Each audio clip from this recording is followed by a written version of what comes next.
예수님께서 성전에 들어가신 후부터는 이제 십자가 죽음이 거의 임박했기 때문에 예루살렘 성에 들어가신 이후부터 마가는 거기서 있었던 이 일을 세세하게 기록을 쭉 합니다. 오늘 본문에는 유명한 사건이 나오는데 사실은 세 가지 이야기가 오늘 본문에 나오는데요. 첫 번째는 무화과 나무가 바싹 말라버린 사건이고, 두 번째 성전에서 매매하는 자들을 예수님이 쫓아내신 사건이고, 그거에 대한 해답으로서 주신 믿음에 대한 말씀, 이렇게 세 가지가 오늘 본문에 나옵니다. 내용은 간단합니다. 예수님께서 베다니에서 나오셨을 때 시장하셨습니다. 근데 멀리서 보니까 잎사귀가 무성한 무화과 나무가 거기에 보였습니다. 그래서 혹시 그 나무에 열매가 있을까? 배가 고프셨으니까요. 이런 생각으로 가까이 가셨는데 가보니까 잎사귀만 무성하지 열매가 하나도 없더라는 겁니다. 근데 사실 그때가 무화과가 열매를 맺을 때가 아니었습니다. 이게 이제 오늘 말씀의 가장 중요한 핵심 포인트예요. 무화과 열매를 맺을 때도 아니었다. 근데 예수님은 그 나무에게 가셔서, 그러니까 열매가 없는 건 당연하거든요. 근데 나무에게 가셔서 예수님이 저주를 하신 거죠. 이제부터 영원토록 너에게서 열매를 따먹지 못하리라, 이렇게 말씀을 하신 게 오늘 본문입니다. 그래서 오늘 본문이 좀 어렵습니다. 무화과의 때도 아닌데, 그러니까 열매를 안 맺는 건 당연한 거잖아요. 근데 예수님은 그거를 아시면서도 그 나무가 열매를 맺지 못했다는 이유로 나무를 막 저주하신 거거든요. 억울하죠. 억울해요. 억울하지 않으세요? 별로 공감을 안 하시는 것 같은데 스스로 무화과 나무라고 생각해 보세요. 이게 엄청 억울한 거거든요. 아직 때도 아닌데 그래서 열매를 안 맺은 건데 나한테 열매 안 맺었다고 막 저주를 해버려가지고 내가 뿌리까지 바싹 마르니까 막 억울하거든요. 네. 우리가 이걸 어떻게 이해할 수 있을까? 이게 오늘의 질문입니다. 근데 오늘 이 본문을 우리가 이해를 잘 못할 것 같아서 성경이 친절하게 그 다음 사건도 기록을 합니다. 그래서 그 다음 사건도 우리가 이제 잘 알고 있는데, 예수님께서 성전에 들어가셨을 때 이게 똑같은 사건이에요. 거기는 성전 안에서 매매하는 자들, 돈을 바꾸는 사람들, 비둘기 같은 짐승을 판매하는 사람들이 거기 이렇게 있었습니다. 그들은 이미 거기서 성전에서 하나의 사회, 하나의 마켓을 이루고 있었습니다. 성전 안에서 장사를 하고 돈을 바꿔주고, 성전 안에서 장사를 했다는 게 문제가 아닙니다. 이게 이제 중요한데요. 예수님께서 그거를 지적하시는 게 아니에요. 자, 잘 들으셔야 되는데, 성전 안에서 돈도 바꿔주고 비둘기도 팔고 뭐 이런 사람들이 아주 많았는데, 그들이 먹고 살기 위한 하나의 일터를 만들었어요, 성전에다가. 그렇게 된 이유는 그곳이 성전이었다는 특수성 때문인데, 사람들이 성전에 오는 이유가 뭡니까? 여기는 교회지 성전이 아니거든요. 성전에 사람들이 예루살렘 성전에 가는 이유는 뭐냐면, 정확히 말하면 여기 성전이 아니고 회당입니다. 회당이 훨씬 가깝고요. 성경에 나오는 성전, 예루살렘 성전에 사람들이 가는 이유는 희생 제물을 드려서 죄 사함을 얻기 위해서입니다. 그러려면 희생 제물이 필요하죠. 근데 멀리에서 희생 제물을 가지고 와야 되는데 그게 너무 번거로운 거예요. 그래서 간단한 물건을 가지고 오거나 돈을 가지고 와서 성전에 준비되어 있는 짐승을 삽니다. 짐승이 있어야 짐승 제사를 드리니까요. 그렇게 구매한 짐승으로 희생 제사를 드리는 거죠. 그 편리성 때문에 사람들이 성전에서 매매를 하는 그런 특수한 마켓이 이제 형성이 된 거거든요. 그래서 어떤 사람들에게는 그 성전이라는 곳이 희생 제사를 드리는 곳이지만, 어떤 사람들에게는 먹고 살기 위한, 소위 생존을 위한 장소가 된 거죠. 그게 이제 거기서 장사한 사람들이 된 겁니다. 어쩔 수 없었던 거죠, 그들도. 먹고 살아야 되는데 어떡해요. 이것도 이해가 돼요. 이해가 됩니다. 그거를 아는 대제사장이나 종교인들도 그래서 어떻게 막을 수 없어서 허용을 했던 거죠. 근데 예수님께서 성전에서 그러고 있는 사람들을 보셨을 때 그들을 다 내쫓으시더라는 거예요. 그것도 신사적으로 내쫓으신 게 아니고 화를 내면서 그렇게 하셨어요. 심지어 돈 바꾸는 사람들, 비둘기 파는 사람들의 그 의자를 둘러 엎으셨다고 오늘 본문에 되어 있습니다. 뿐만 아니라 물건을 가지고 성전 안으로 지나다니는 사람들한테도 그렇게 하지 말라고 말씀을 하셨어요. 이게 두 번째 이야기입니다. 그러니까 그들도 억울하죠. 먹고 살아야 되는데, 그리고 뭐 우리가 도움을 줬지, 뭐 우리가 뭐 방해했나, 뭐 이런 생각을 하니까 억울한 거야. 오늘 본문에는 그 억울함이 있어. 무화과나무의 억울함, 성전에서 매매하던 사람들의 억울함이 오늘 본문에 나오거든요. 근데 그들에 대한 예수님의 해답은 전혀 다른 거였어요. 자, 오늘 본문에 나오는 무화과나무 사건과 성전에서 매매하는 자들의 사건에 공통점이 있는데 둘 다 모두 예수님께 할 말이 있었다는 겁니다. 무화과나무는 뭐라고 얘기하죠? 아직 내가 열매 맺을 때가 아닌데 왜 나한테 그래요? 성전에서 매매하는 사람들은 뭐라 그러죠? 내가 먹고 살기 위해서 어쩔 수 없이 하는 건데 그것도 이해 못 해줘요? 이렇게 이제 할 말이 있었던 겁니다. 모두가 그런 거 안 해요? 왜 나한테만 그래요? 왜 그것도 이해를 못 해줘요? 이렇게 이제 생각을 할 수 있는 거죠. 베드로와 다른 제자들이 예수님께서 이렇게 행하시는 이유가 너무 궁금했습니다. 그래서 왜 그렇게 하시는지를 물었습니다. 20절인데요. 그들이 아침에 지나갈 때 무화과나무가, 예수님이 저주하셨던 무화과나무가 뿌리채 마른 것을 보고 베드로가 생각이 나서 여짜오되 랍비여 보소서, 저주하신 무화과나무가 말랐습니다. 예수님, 저 나무가 진짜 말랐네요. 예수님, 저주하시니까 진짜 말랐네요. 아니, 아직 열매 맺을 때도 아닌데 열매가 없다고 저주하신 건 왜 그러신 겁니까? 이렇게 질문을 한 겁니다. 근데 예수님께서 무화과나무 사건에 대한 대답으로 갑자기 믿음을 말씀하시더라는 거예요. 22절입니다. 예수께서 그들에게 대답하여 이르시되 하나님을 믿으라. 그래서 많은 사람들이 이 본문을 잘못 풀었어요. 어떻게 잘못 풀었냐면, 너희도 믿음을 가지고 무화과나무에게 저주하면 무화과나무가 말라버릴 거다, 이렇게 이상하게 풀었어요. 이 본문을. 그런 본문이 아니에요, 이 본문은. 자, 예수님께서 이 말씀을 하신 건 이겁니다. 하나님을 믿으라, 이렇게 말씀을 하시잖아요. 예수님은 갑자기 왜 믿음을 말씀하실까요? 도대체 무화과나무가 마른 것과 믿음이 무슨 관계가 있는 걸까요? 근데 무화과나무에 대한 해답뿐만 아니라 그 두 번째 일, 성전에서 매매하는 자들을 내쫓으신 거에 대한 예수님의 해답 역시 믿음이었어요. 24절을 보면 이렇게 되어 있습니다. 그러므로 내가 너희에게 말하노니 무엇이든지 기도하고 구하는 것은 받은 줄로 믿으라. 그리하면 너희에게 그대로 되리라. 믿음이 무화과나무에 대한 해답, 성전에서 매매하는 자들에 대한 해답이었다는 말이거든요. 자, 우리는 믿음에 대해서 잘 알고 있죠. 믿음이 뭡니까? 믿음은 내가 원하는 것을 얻어내는 능력이 아닙니다. 그렇게 말하는 거는 잘못하는 겁니다. 그러면 큰일 납니다. 말을 그렇게 하면 안 됩니다. 믿음은 뭡니까? 믿음은 걷게 하는 힘이죠. 우리가 이미 다 잘 알고 있어요. 믿음은 걷게 하는 힘이에요. 여호수아가 있었고 남았고 후계자로 남았고 모세는 죽었죠. 200만이나 되는 이스라엘 백성들을 이끌고 바로 앞에 넘실거리는 요단강을 여호수아가 이제 건너야 됩니다. 여호수아는 너무 무서웠어요. 아무리 생각해도 상식적으로 이 백성들을 이끌고 모세 없이 요단강을 건너는 건 말도 안 되고 용기도 안 나고 겁이 났습니다. 그래서 하나님께 기도하죠. 하나님께서 여호수아에게 이렇게 말씀하세요. 여호수아 1장 9절입니다. 내가 너에게 명령한 것이 아니냐. 강하고 담대하라. 두려워하지 말며 놀라지 말라. 너가 어디로 가든지 네 하나님 여호와가 너와 함께 하느니라 하시니라. 사람들이 가장 많이 틀리는 부분이 바로 여기인데, 네가 어디로 가든지 이 부분에서 너무 많이 틀려요. 어차피 네가 어디로 가든지 내가 함께 한다 그랬으니까 내가 이제 하고 싶은 모든 일을 해도 되겠구나. 그래도 구원이 취소 안 되니까 내가 정말 원하는 삶을 살아야겠다라고 잘못 생각하는데요. 그건 전형적인 이단들의 생각이에요.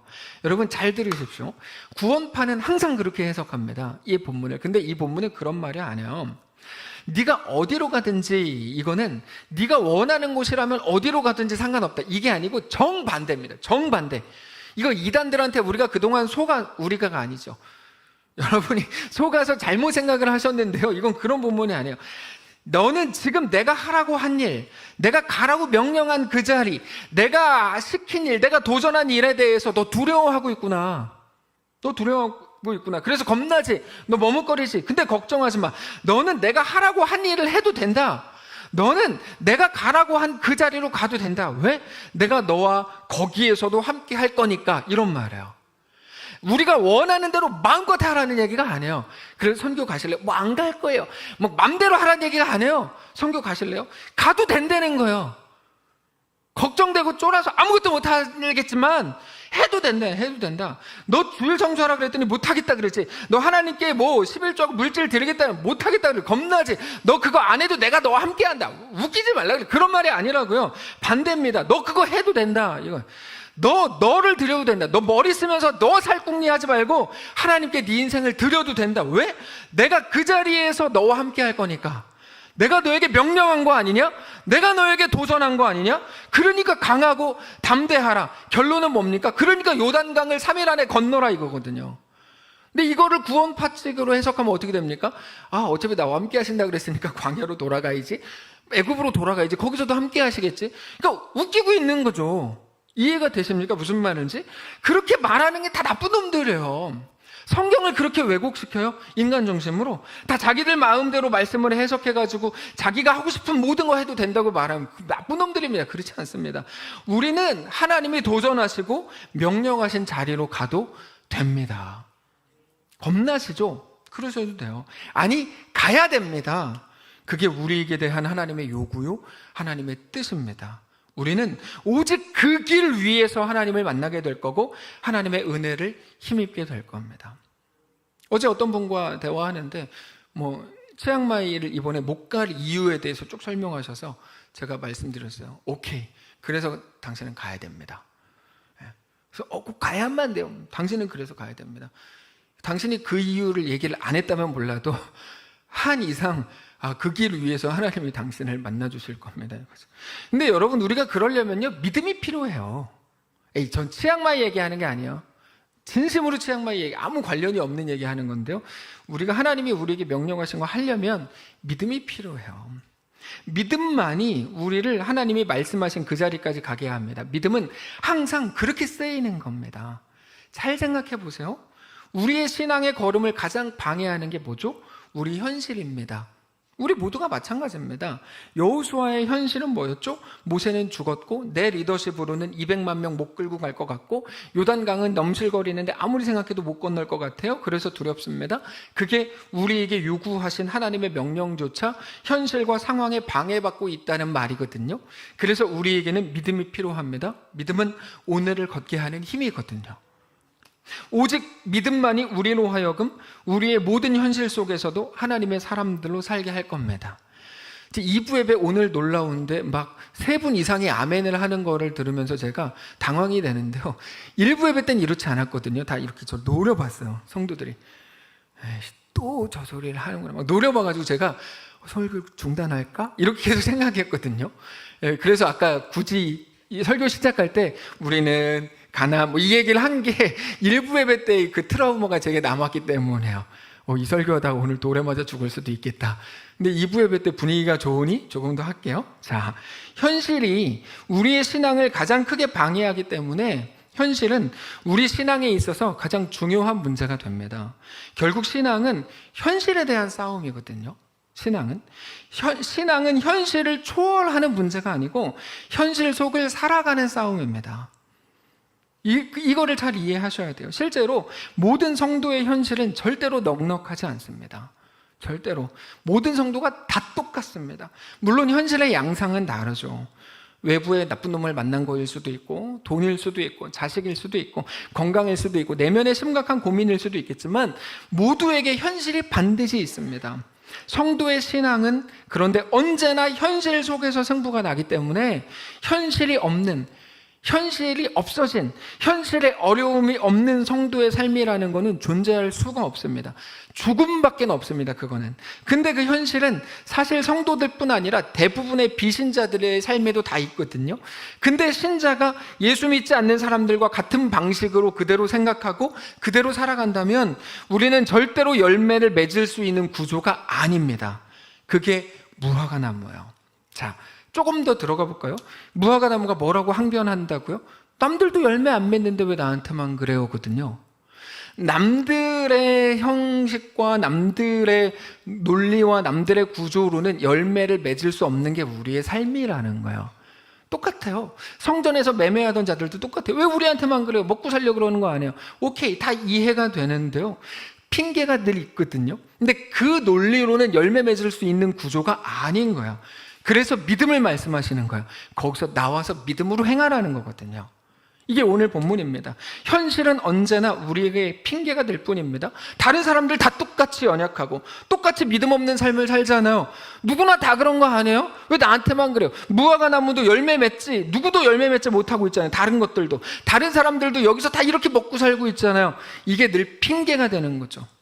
근데 다른 사람들이 그렇게 연약한 거는 하나님 앞에서 우리의 핑계가 될 수 없다는 걸 알아야 됩니다. 무화과 나무는 열매를 맺을 때가 아니었다는 표현이 그래서 중요합니다. 열매를 맺을 때였다면 누구나 다 열매를 맺거든요. 하나님 우리에게 그걸 말씀하시는 거 아니에요. 너희는 이 세상 속에 살잖아, 이 얘기죠. 이 세상 속에 사는 게 왜요? 누구도 열매 맺을 수 없는 구조 속에 살잖아. 오직 믿음으로만 그 길을 걸을 수 있는 거를 왜 모른단 말이야. 이 얘기하는 거예요. 오늘 본문이 성전에서 매매하는 사람들이 이미 마켓을 형성하고 자기들의 일터를 만들었다는 게 그래서 중요합니다. 다 그렇게 살았거든요.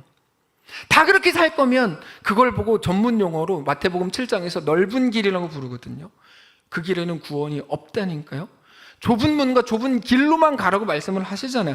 그럼에도 예수님께서 다 아시면서도 그런 상황에서조차 어떻게 하십니까? 우리에게 이미지를 보여주시는 거죠. 무화과 나무를 저주하시고 성전에서 매매하는 자들에게 오늘 본문처럼 행하셨다는 것은 우리가 살아가는 현실과 이 세상의 어떠함에 대해서 우리가 하나님 앞에서 절대로 핑계할 수 없을 거라는 사실을 알게 하시는 거죠. 어떻게 하라는 겁니까? 그래서 믿음을 말씀하신 겁니다. 우리의 지독한 현실을 믿음으로 살게 하는 것은, 그 속에서 걷게 하는 힘이 되는 것은 유일한 한 가지 믿음밖에 없기 때문입니다. 기독교회가 이제까지 기도하면 다 된다고 말하면서 마치 하나님이 현실을 없애주시는 분으로 말해온 건 너무 큰 잘못입니다. 정말 너무 큰 잘못입니다. 그래서 말씀드렸잖아요. 현대 기독교가, 특별히 현대 한국교회가 종교개혁 이전의 카톨릭과 가장 닮았다고 모든 신학자가 얘기합니다.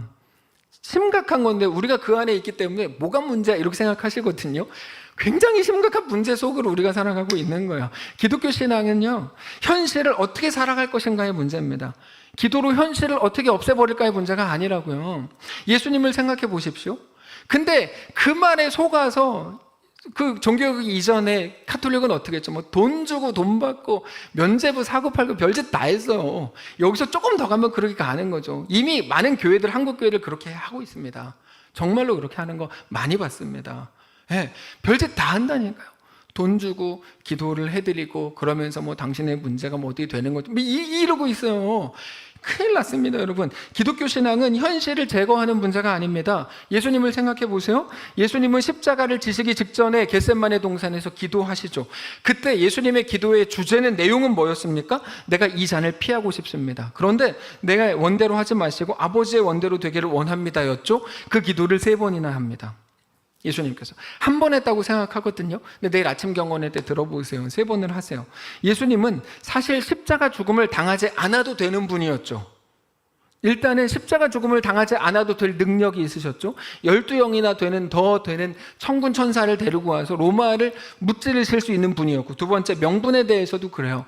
우리는 우리 죄 때문에 죽는 거지만 예수님은 죄가 없으신 분이기 때문에 죽으실 필요가 없는 분이셨어요. 능력과 명분으로 볼 때 죽으실 이유가 전혀 없었습니다. 그럼에도 십자가의 길로 걸어 들어가셨죠. 우리 앞에 있는 이 길은 없애거나 바꿔야 되는 길이 아니라, 우리는 물론 능력이 없어서 걸어야 되는 것이기도 하지만 우리가 걸어야 되고 살아야 되는 길이라는 것을 보여주시는 거죠. 사실 우리가 살아야 되는 우리의 현실은 얼마든지 그럼에도 핑계와 변명으로 도망칠 수 있는 자리입니다. 무화과 나무가 그러고 있는 거고요. 매매하던 자들이 그러고 있었던 거거든요. 얼마든지 할 말이 있는 자리가 우리의 자리일 겁니다. 그러시죠? 하나님께 나아가서 늘 내가 그 거룩한 삶을 살지 못한 이유에 대해서 할 말이 있으시죠? 할 말 없는 분들 별로 없어요. 정말 다 있어요. 이번에 그러지 못할 수밖에 없는 이유가 우리 모두에게 있어요. 하나님도 설득할 수 있을 것 같아요. 변명과 핑계가 얼마든지 통할 것 같아요. 근데 하나님께서는 거기 그 속에서 우리에게 뭐를 요구하신다고요? 믿음을 요구하신다고요. 그리고 그 믿음이 우리를 어느 자리까지 이끄는가에 대해서 이렇게까지 말씀하세요. 23절입니다. 내가 진실로 너희에게 이르노니 누구든지 이 산더러 들리어 바다에 던져지라 하며 그 말하는 것이 이루어질 줄 믿고 마음에 의심하지 아니하면 그대로 되리라. 이걸 정확히 풀어드릴게요. 이런 말입니다. 우리 앞에 산이 있어요. 산이 있습니다. 뭐를 하려고만 하면 그 산 때문에 어떤 것도 할 수 없어요. 딱 막혀 있거든요. 우리를 언제나 막아놔요.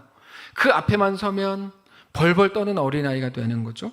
근데 믿음이 있으면 이 산더러 들려 바다에 던져지라 해도 그게 된답니다. 이제 산을 없는 것처럼 생각할 수 있다는 말이죠. 산을 이제 넉넉히 넘어갈 수 있는 거죠. 마치 산이 바다에 옮겨진 것처럼, 그래서 내 앞에는 어떤 것도 없었던 것처럼 그 길을 걷게 되는 겁니다. 그래서 이 23절에 믿음은 어떤 믿음이냐면 산을 옮길 믿음인데, 정확히는 산을 넘을 믿음입니다. 눈을 들어 산을 보아라. 너의 도움 어디서 오나? 천지를 지으신 너를 만드신 여호와께로다. 여러분, 우리 믿음은 어디 있습니까? 저 산이 있어서 못하겠다고 생각하시죠? 저 산을 없애고 싶으시죠? 그게 온갖 것들이겠죠. 근데 제가 보니까 산은 언제나 있는데요, 산이 자주 바뀌시더라고요. 분명히 이 산만 없으면 된다고 하셨거든요, 그분이. 근데 며칠 후에 보니까 다른 산 때문에 이제는 못하시고, 결국 산이 없을 수는 없는 거예요. 네.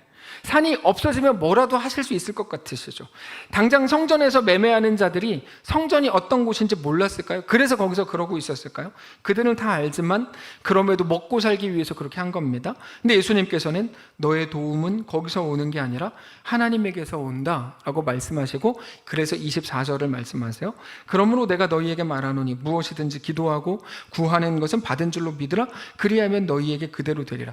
이거는 우리가 대단하게 책상 앞에 딱 써놓고 붙일 만한 말씀은 아닙니다. 왜 그러냐면, 이거를 책상 앞에 써놓고 붙이는 이유는 아싸, 이제부터 내가 원하는 거 기도하면 다 그대로 되겠지 생각해서 써 붙이시는 것일 텐데, 이거는 전혀 다른 내용의 말씀이거든요. 자, 이거는 무슨 말이냐면 성전과 연결된 말씀. 이건 성전에서 하신 말씀이에요. 성전과 연결된 말씀이에요.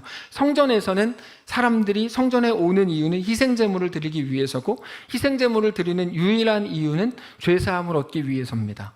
결국 성전에 오는 사람들의 유일한 기도 제목은 뭐냐면 죄사함입니다. 죄사함이요. 그래서 성전에서 희생제사를 드릴 때 사람들은 그 소망을 가지고 와요. 예수님께서 이렇게 말씀하세요. 믿고 구하는 것이라고 말씀하시는 건 당연히 죄사함을 말하는 거예요. 여기에서의 죄사함 무조건입니다. 여기에서 너네가 원하는 거 아무거나 막 10시간 동안 기도회를 들어줄게, 절대 그런 말이 아니에요. 여러분, 성경을 정직하게 잘 이해하셔야 돼요. 자, 예수님께서 성전에서 매매하는 사람들 다 쫓아내셨어요. 이제 그거를 예수님이 쫓아내시는 모습을 보면서 사람들 마음속에 걱정이 하나 생겼어요. 재물을 준비하지 못했는데 어쩌지? 이게 그들의 걱정입니다. 예수님께서 다 내쫓으셨으니까요. 그때 예수님께서 이렇게 말씀하세요. 걱정하지 마라. 재물의 문제가 아니고 믿고 기도하는 게 중요하다. 너희의 죄사함 때문에 왔다 그랬잖아요. 너희의 죄사함은 하나님께서 다 이루신다. 예수님이 죄사함을 이루기 위해 희생 제물로 죽으셨다 부활하실 거예요. 그러니까 매매하는 사람들을 사라진 것 때문에 걱정할 필요가 전혀 없다.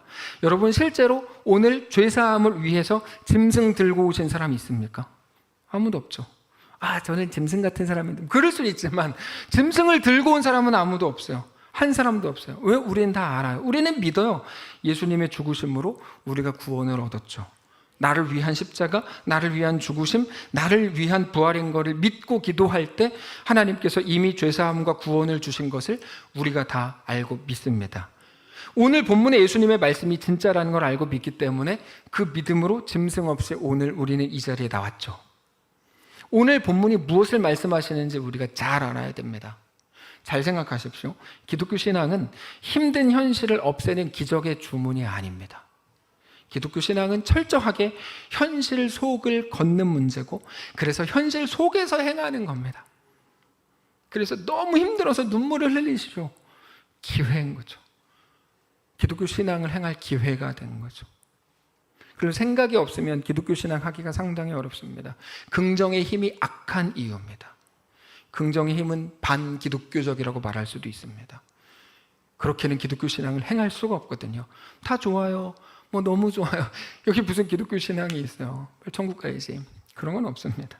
기독교 신앙의 능력은 현실에 대한 해석을 바꾸는 겁니다. 그 결과 현실에 매이지 않고 현실 속을 믿음으로 살게 하는 게 기독교 신앙의 능력입니다. 얼마나 많은 사람들이 당장 자기들의 눈앞에 있는 현실에 붙들려 삽니까? 너무 가슴 아픈 일이죠. 우리가 하나님께 지음받은 존재인 거, 하나님의 사람인 거. 아까 황수영 집사님이 그거 아침 경건에, 교사 경건에 할 때 저는 그거를 보는 게 너무 행복해요. 어떻게 저렇게 묵상이 깊지? 늘 그 생각을 해요. 그의 현실이 있기 때문이죠. 현실이 있으면 그렇게 묵상이 깊죠. 여기 계신 분들 중에도 아픈 현실들을 지내오신 분들 묵상이 정말 깊으세요. 깜짝깜짝 놀랍니다.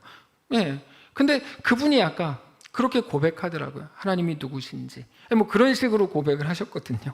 근데 그렇죠. 내가 하나님의 사람인 거, 우리가 어디서 왔고 어디로 가고 있는지에 대한 분명한 정체성을 가져야 하는데 그걸 잃어버린 채 그냥 뭐 다 좋은 거예요. 지금 사는 게 막 더 좋고, 예, 지금 현금도 많이 풀렸으니까 어려워진다고 하지만 그냥 다 좋은 거죠. 지금 막 다 뭐 행복한 거, 젊고 막 다 좋은 거죠.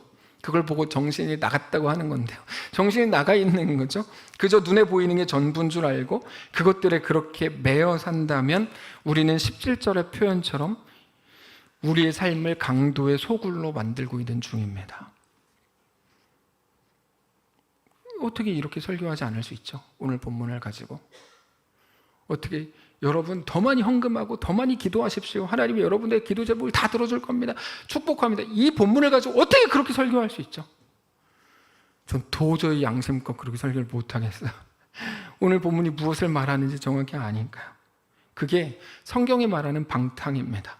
성경에서 방탕이라고 할 때 절대로 도덕적인 걸 의미하지 않습니다. 이 땅이 전부인 줄 알고 그래서 이 땅에서 영광을 차지하려는 모습을 두고 방탕이라고 불러요. 성경은. 그게 둘째 아들의 방탕이었는데요, 형은 잘못 생각했어요. 동생의 방탕에 대해서 형은 잘못 생각했어요. 형은 아버지의 재산을 창기와 함께 다 허비해버린 게 방탕이라고 생각했는지 그거는 형의 추측일 뿐이에요. 성경은 둘째 아들이 그렇게 살았다고 말하지 않아요. 잘 읽어보세요. 누가복음 15장인가요? 잘 읽어보시면 그렇게 안 나와요. 형의 말일 뿐이에요. 둘째 아들의 방탕은 뭐냐면 늘 말씀드렸던 것처럼 자기가 돈과 시간만 가지면 모든 영광을 얻을 거라고 생각한 거죠. 그렇게 집을 나갑니다. 그게 방탕입니다. 이 아이가 어떤 부도덕한 일을 했을까요? 모릅니다. 우리는 눈에 보이는 거에 매여서 그러나 자기 인생을 이 땅에 속한 걸로 만들어버린 게 방탕입니다. 강도의 소굴인 거죠. 그게 전부인 줄 아는 거예요. 그게 핑계가 되죠. 무화과 나무는 아직 열매 맺을 때가 아니었습니다. 다른 어떤 무화과 나무들도 모두 열매를 못 맺고 있었거든요. 그러니까 설득력이 있죠. 나만 못 맺는 거 아니잖아요. 설득력이 있어요. 남들 다 저렇게 살잖아요. 근데 거기 대고 예수님은 이렇게 말씀하세요. 내가 너희의 현실과 상황을 모르냐? 다 안다. 내가 무화과 나무 열매를 맺을 때가 언젠지 모르냐? 다 안다. 근데 너희의 할 일은 그거를 넘어서는 거다. 그건 믿음으로 된다. 네, 고개를 끄덕여 주셔서 감사합니다. 고개를 끄덕이실 분들은 일부 예배 좀 참석하세요.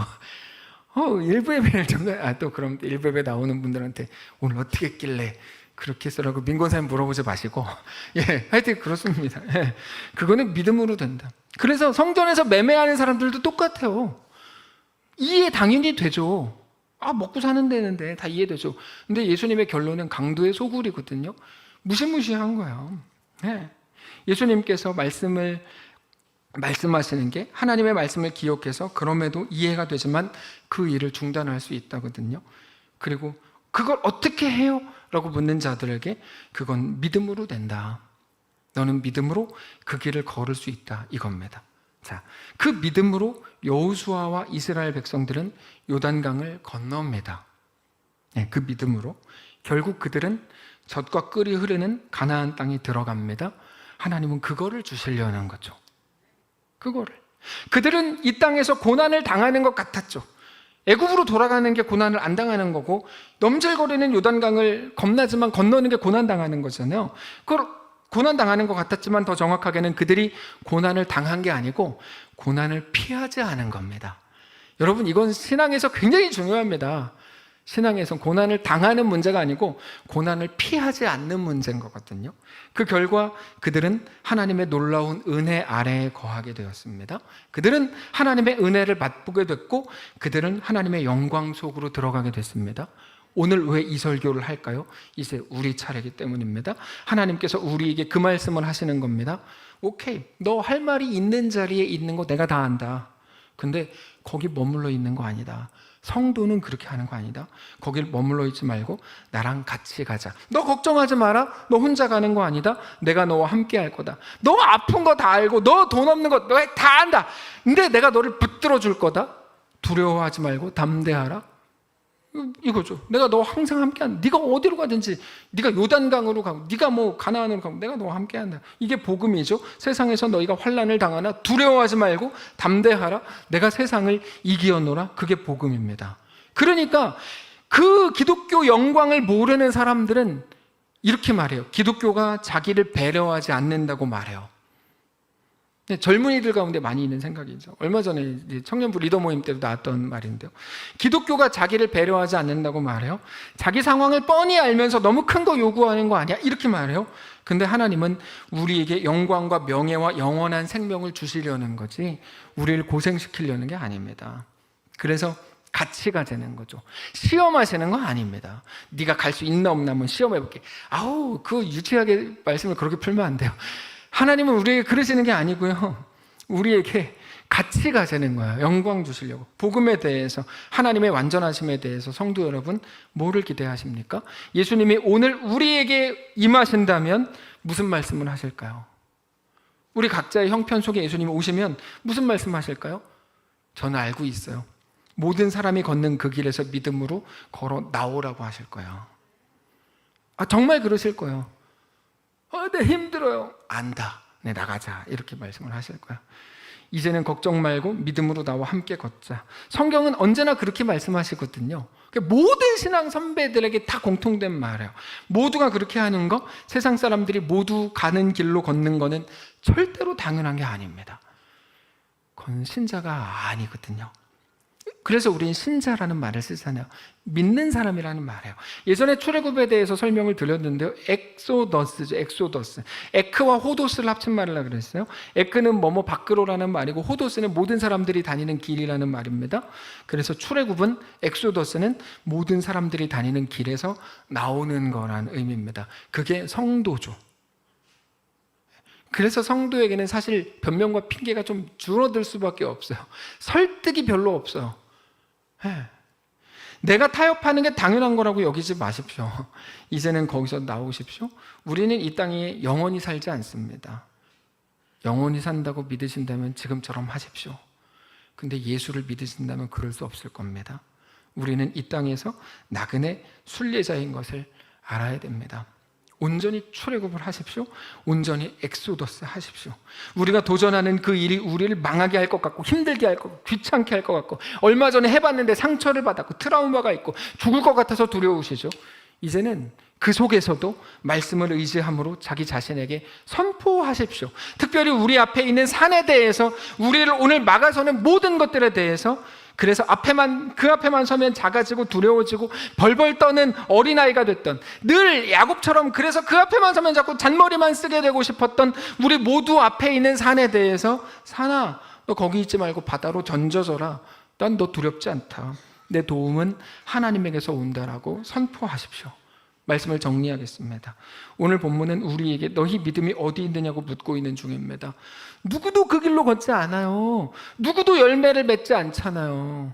다 그렇게 사는 거 아니에요? 라고 말씀하고 계십니까? 내 앞에 산이 있잖아요. 나 어떻게 하려는 거예요? 나를 좀 이해해 주면 안 돼요? 그 말을 정말 목회하면서 가장 많이 듣는 것 같아요. 그래서 이제는 별로 말하지 못해요. 제가 워낙 많이 말했으니 고3 제발 고3이라는 거 제발 그러시지 말아요. 늘 말씀을 드렸으니까. 근데 많이 들었어요. 고3이니까 뭐. 그렇죠. 사랑하는 성도 여러분, 우리 예수님의 말씀을 잘 들으십시오. 믿음으로 산을 옮길 수 있다 합니다. 그 못하는 거 아니래요. 할 수 있대요. 믿음으로 그 길을 걸을 수 있대요. 그래서 복음은 우리에게 더 큰 도전을 하는 거예요. 우리를 고생시키는 게 아니고 이제는 진짜 엑소더스를 요구하는 중이고 진짜 신자로 이 땅을 정말 멋지게 살아보라고 너 그렇게 할 수 있다고 너 세상에 대해 쩔쩔매지 않아도 된다고 도전하는 겁니다. 무엇을 염려하십니까? 가나안이 너무 세 보입니까? 요단강에 넘실거리는 물이 두렵습니까? 그거에 비해서 우리 자신은 너무 보잘것없어 보이시죠? 그럼에도 오늘 믿음으로 우리 길을 선택하십시오. 그러니까 믿음이 필요한 거 아니겠어요? 믿음이 없어요? 기도하십시오. 야고보서 1장 5절에서 말씀하시는 것처럼 믿음으로 기도하십시오. 하나님께서 거기서 말하는 지혜를 믿음이라고 말씀을 드렸는데요, 후히 주시고 꾸짖지 아니하신 하나님께서 우리에게 주신답니다. 그거 가지고 걸으시는 거예요. 우리 주님께서 함께 하실 겁니다. 그러니까 자꾸 생각해 보겠다고 말하지 마세요. 이렇게 합시다. 생각해 볼게요. 생각을 또 해봐요. 기도할게요. 이렇게 하세요. 그냥 뭐만 하면 자꾸 생각하신대. 생각 좀 그만하시고 기도를 하십시오. 기도는 하나님이 우리에게 믿음을 주실 거니까요. 그 놀라운 걸음이 오늘 우리의 것이 되시기를 바랍니다. 찬양합시다. 내가 누려왔던 모든 것들이, 내가 지나왔던 모든 시간이, 내가 걸어왔던 모든 순간이 은혜였소. 그러므로 나의 오늘 이 길도 은혜로 갈 것을 나는 믿습니다. 찬양합시다.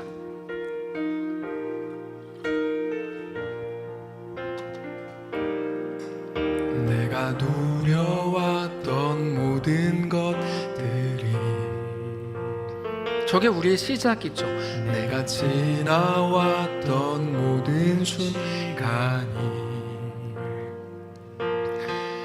내가 걸어왔던 모든 순간이 우리 힘으로 한 게 아니고 내가 너와 함께 한다였죠.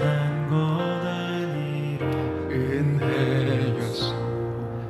아침 해가 뜨고 저녁에 노을까지도 봄의 꽃 향기와 가을의 열매, 봄의 꽃 향기와 가을의 열매, 변하는 계절의 모든 순간이, 변하는 계절의 모든 순간이 당연한 것 아니라 은혜였소. 당연한 것 아니라 모든 것이 은혜, 모든 것이 은혜,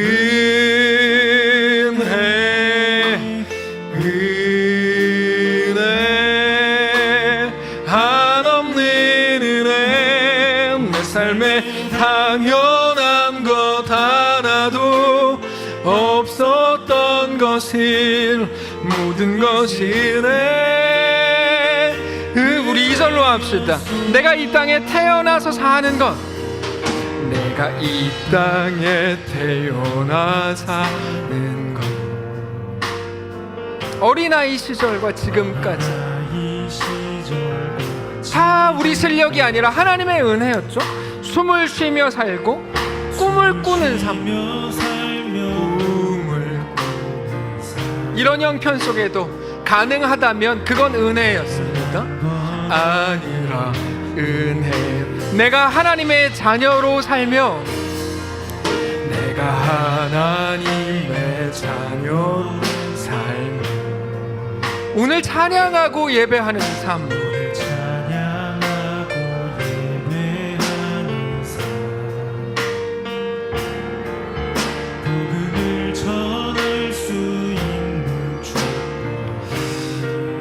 당연한 것 아니라 은혜였소. 당연한 것 아니라 은혜. 모든 것이 은혜, 모든 것이 은혜, 은혜, 은혜, 한없는 은혜. 내 삶에 당연한 것 하나도 없었던 것을, 모든 것이, 우리 다 같이 눈 감고 고백합니다. 모든 것이 은혜, 은혜였소. 모든 것이 은혜, 은혜,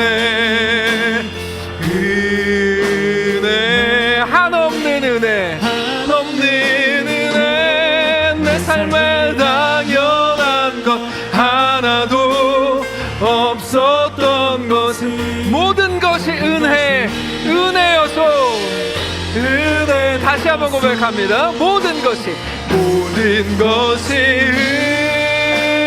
은혜, 은혜,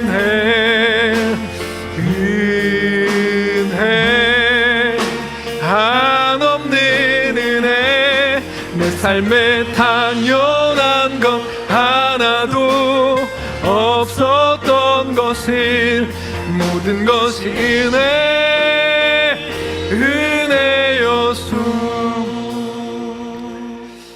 그래서 성경이 우리에게 계속해서 말하는 게 딱 하나인데요, 기억하라요. 여러분, 성경을 잘 보시면 모든 순간에마다 계속 가지고 나오는 게 홍해거든요. 너희 조상들이 홍해를 건널 때, 애굽에서 나올 때, 왜 그러냐면 너희의 시작이 은혜였다는 거거든요. 우리가 마찬가지입니다. 우리 시작이 은혜 아니었어요? 그래서 오늘까지 온 거 아니에요? 우리 형편이 얼마나 대단해서 왔습니까? 은혜여서 왔죠. 무슨 말일까요? 오늘의 우리 앞에 있는 모든 것들도 하나님의 은혜가 부어질 것을 왜 못 믿냐고 말하는 거예요. 왜 머뭇거리냐? 도대체 이제까지 모든 것을 너의 지혜가 만들었냐? 아닌 거 알지 않냐? 하나님의 은혜 아니었냐? 어제 이제 여름이 돌에 잠깐 갔다 왔는데 누구나 다 알아요. 어떻게 태어났는지. 본인들도 얘기해요. 그 가정만큼 하나님의 은혜가 깊이 새겨진 가정들이 또 있을까요? 많죠. 무엇 해야 될까요? 기억해야죠. 아, 지금 내 앞에 있는 산도 괜찮겠구나. 하나님이 전능하시구나. 우리에게 이미 보이셨지. 주님, 나에게 믿음을 주십시오. 이 길을 걸어가겠습니다. 그게 우리 매일의 고백이어야죠. 제가 한번 기도하겠습니다. 하나님, 우리는 망각의 동물인 것 같습니다. 그래서 오늘 이 찬양을 계속 해야 되고 오늘 이 본문의 말씀을 계속 나눠야 되는 것 같습니다. 우리는 잊어버립니다. 내가 이거 또 어떻게 건너지? 아니, 얼마 전에 하나님이 홍해 갈라주셨는데요. 내가 이 시냇물 건너다가 내가 물에 빠져 죽으면 어떡하지? 얼마 전에 요단강을 건너게 하셨는데 하나님 성령의 지혜를 부으셔서 우리로 하여금 하나님의 은혜를 기억하게 하옵소서. 하나님 우리와 함께 하셔서 우리 인생이 여전히 내가 너와 함께 한다라는 강력한 약속과 함께 주어진 인생인 것을 기억하게 하옵소서. 내가 여전히 주인이 되고 내가 다 만들어야 되고 내가 다 통제해야 된다고 착각했던 그 불신앙 이제는 내려놓고 하나님 앞에 나아가 엎드리는 귀한 사랑하는 성도들의 삶이 다 되게 하옵소서. 우리 삶을 그렇게 만져주시고 이 마지막 시대 막 조롱과 비난의 시대, 기독교를 욕하고 아니 경제적으로도 막 무너지고 마음에 드는 게 하나도 없는 이 시대 속에 살지만 여전히 하나님의 은혜가 부어질 것을 믿고 내가 너와 함께한다. 두려워하지 말고 담대하라. 내가 세상을 이기어노라. 그 확신 속에 우리에게 주어진 오늘의 길을 넉넉히 걷는 모든 성도들과 사랑하는 교회와 가정 다 되도록 축복하시옵소서. 우리와 함께 하시길 소원하며 살아계신 예수님의 이름으로 기도합니다. 아멘. 이제는 우리 구주 예수 그리스도의 은혜와 하나님 아버지의 다함없는 사랑과 성령의 교통인도 역사 위로 함께 하심의 은사가 이 시간 주를 바라보며 예수 안에 허락된 그 길을 믿음으로 나의 계산과 나의 생각을 이제는 내려놓고 내 감정과 내 판단이 아닌 믿음으로 하나님의 약속을 붙든 자로 살아가기를 결정하는 사랑하는 모든 성도들 머리머리 위에, 사랑하는 자녀들 위에, 직장과 사업 위에, 사랑하는 이 교회 위에 이제로부터 영원까지 함께 계실지어다. 아멘.